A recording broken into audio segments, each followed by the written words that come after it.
Three divers, three friends whose passion for the ocean led them to this place.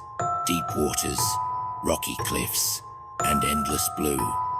They swam, savoring the beauty of the underwater world until they spotted it, a cave. Its entrance was narrow, almost imperceptible, but something about it beckoned.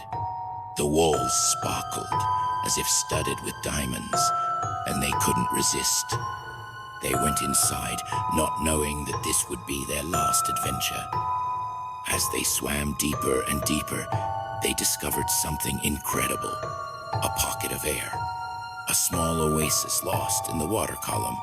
They took off their masks, feeling the moist, salty air.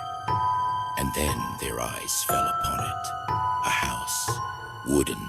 Old. As if it had grown out of the rock itself.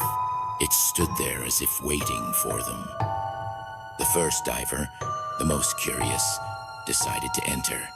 The door creaked as if to warn him, but he paid no attention.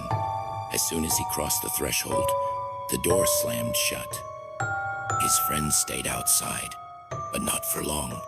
They couldn't leave him. Inside the house was darkness, broken only by a faint light coming from somewhere above.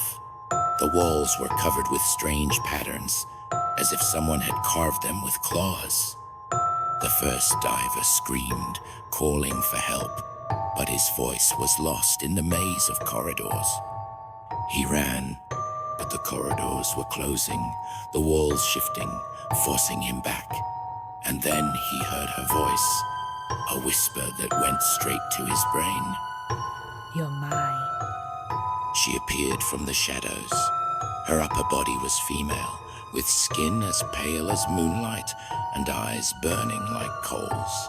But instead of a tail, it had crustacean limbs, sharp, covered in spikes.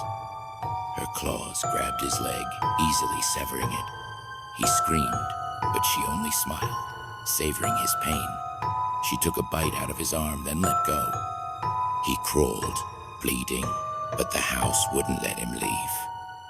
The second diver came across a room full of mirrors. In every reflection he saw her. She was everywhere. Her claws grabbed his shoulders, tearing off chunks of flesh. He fell, fainting from the pain, but she wouldn't let him die. The third diver, the most cautious, tried to find a way out. He could see the house changing around him. The walls breathed, the floor creaked, as if warning him, but he couldn't leave. She had found him. Her claws pierced his stomach, but she didn't kill him right away.